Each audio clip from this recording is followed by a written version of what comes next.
से और वकला से गुफ्तगू करते हुए कहा है कि जो मुज़ाकरात हैं वो कल तक अगर कोई न्यूज़ आती है तो वरना तो हमारा प्रोटेस्ट ऑन है।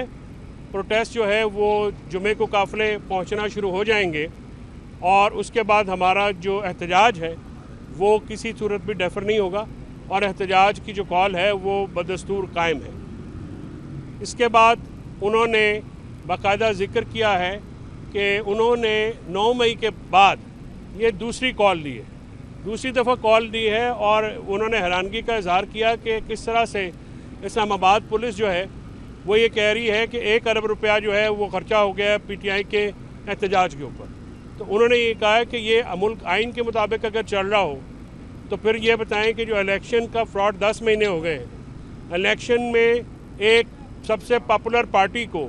हिट किया गया और उसको इलेक्शन लड़ने से रोकने के लिए तमाम तर इक़दाम किए गए। हमारा सिंबल भी लिया गया,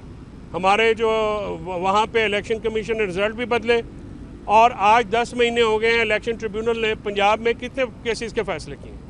और इलेक्शन ट्रिब्यूनल की जो स्लो पेस है वो भी ये जाहिर करती है कि हमारे साथ जो मामला किया गया आइन के ख़िलाफ़ और कानून के ख़िलाफ़। इसके साथ साथ उन्होंने कहा कि हमारे ऊपर एहतजाज के अलावा अब हमारे पास कोई ऑप्शन नहीं छोड़ा गया। मीडिया सेंसरशिप है, मीडिया के ऊपर उनकी गुफ्तगू नहीं चलाई जाती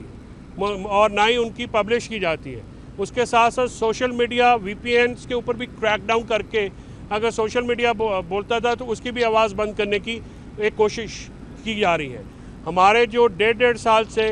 वर्कर्स हैं, रहनुमा हैं, वो ट्रायल के बगैर जो हैं वो मुकदमे भुगत रहे हैं और उनकी ज़मानतें जो हैं वो नहीं हो रही। तो उन्होंने कहा कि मुल्क तो आइन के मुताबिक कानून के मुताबिक नहीं चल रहा। इसके बाद पाकिस्तान तहरीक इंसाफ वाहिद फेडरल पार्टी है जिसकी मुल्क की चारों सूबों में और आज़ाद कश्मीर में भी जड़ें हैं और मुल्क में दहशतगर्दी का मुकाबला करने के लिए एक फेडरल पार्टी की ज़रूरत है और PTI वो वाहिद जमात है जो कि इस वक्त दहशतगर्दी का मुकाबला सियासी तौर पे करने के लिए इस पोजीशन में है। मिलिट्री सॉल्यूशन जो हैं वो कभी भी किसी मसले का हल नहीं होते, सियासी जमातें मुल्क को इकट्ठा रखती हैं, लिहाजा 2 pronged स्ट्रेटजी होती है। अगर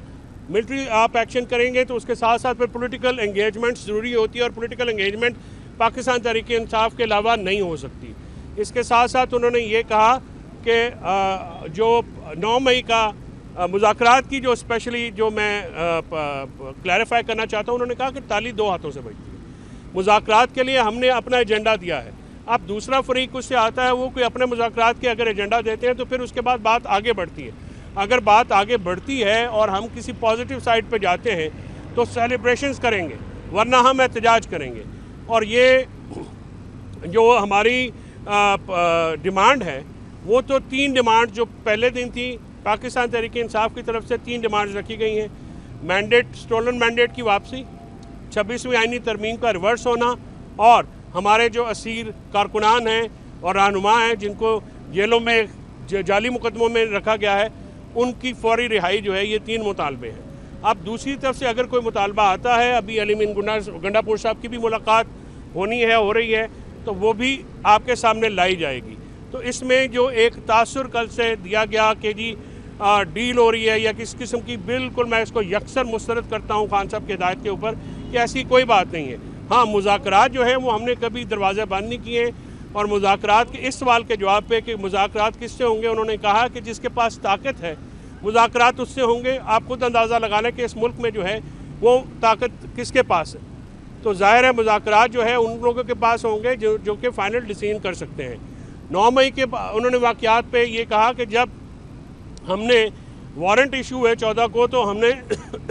वहाँ पे गारंटी दी कि हम सुबह पेश होंगे और ज़ाब्ता फौजदारी के तहत आप ये गारंटी दे देते हैं। जब हमने ये वहाँ पे पेश होने की गारंटी दी और उसके बाद जब वहाँ पे इमेजेस आए जिसमें उनकी गिरफ्तारी को उन्होंने कहा कि ये गलत लफ्ज़ है जिसमें मुझे अगवा किया गया, तो उसका फिर रिएक्शन नेचुरल था। 9 मई की कॉल जो है वो तो जेल में थे, उनको नहीं पता, लेकिन लोगों का रिएक्शन था, उनके लोगों का रिएक्शन था। और फिर उन्होंने ये भी कहा कि 69 लोग, औरतें जो हैं वो फ़ौज के ऊपर हमें एक्यूज़ किया जाता है कि हमने हमला किया। वो कैसे हमला कर सकते हैं? फ़ौज के ऊपर कोई यास्मीन राशिद टैंक पे चढ़ी हुई थी या कोई दूसरे हमारे लोग थे, वो कोई गनर्स थे, वो तो 69 लोग थे। तो निहत्थे लोग नहीं कर सकते थे। इसी तरह उनसे सवाल पूछा गया कि ऑडियोज़ जो आई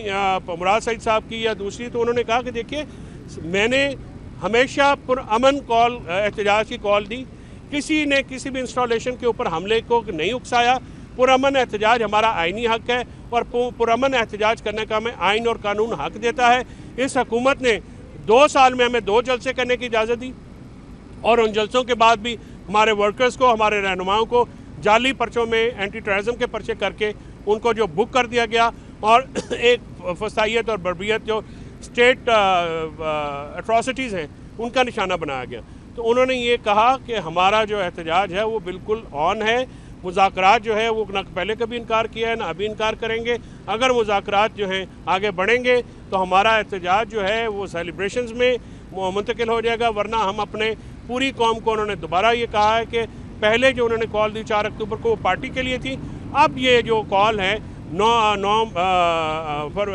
8 फरवरी के बाद 24 नवंबर की कॉल पूरी कौम के लिए, पूरी कौम अपने हकूक़ के लिए, आइनी हकूक़ के लिए, जुडिशल इंडिपेंडेंस के लिए, मुल्क में आइन और जमहूरियत की बहाली के लिए और जो हमारे 3 मुतालबात हैं उसके लिए बाहर निकलें, क्योंकि ये पाकिस्तान का फ्यूचर है, ये कौम का फ्यूचर है और मुल्क में डेमोक्रेसी को जो है वो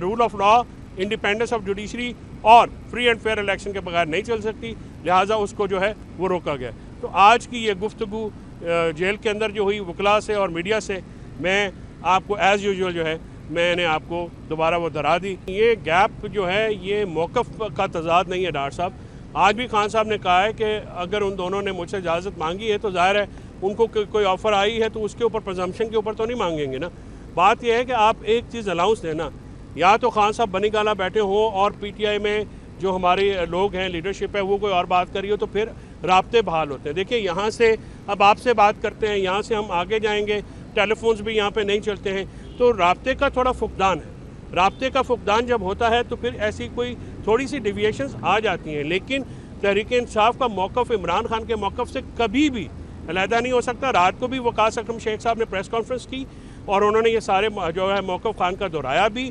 प्रोग्राम्स में भी ये सारी बात की है। लेकिन अगर कोई थोड़ी बहुत डिविएशन आपको लगता है, ये मीडिया की बात जो है वो इसलिए आ जाती है क्योंकि देर सवेर हो जाती है। आपको पता है कि अडयाला में जाना भी मुश्किल है, आना भी मुश्किल है, फिर वहाँ पे कुछ ऐसे मामलात हो जाते हैं जिससे देर हो जाती है। कल बहुत देर हो गई थी, लेकिन ये मामलात बिल्कुल वो जो फिर कल अलीमा खान साहब ने भी इसको क्लैरिफाई किया। सो ये कुछ थोड़ी बहुत अगर कन्फ्यूजन होती है तो कोशिश ये होती है कि ना हो, लेकिन उसका आप थोड़ा सा हमें ये कंसेशन दे दिया करें, क्योंकि खान साहब जेल में हैं। जेल से और बाहर बैठे हुए जो कम्युनिकेशन गैप है शायद उसकी वजह से लोग हैं जो मुज़ाकरात के मुखालिफ हैं।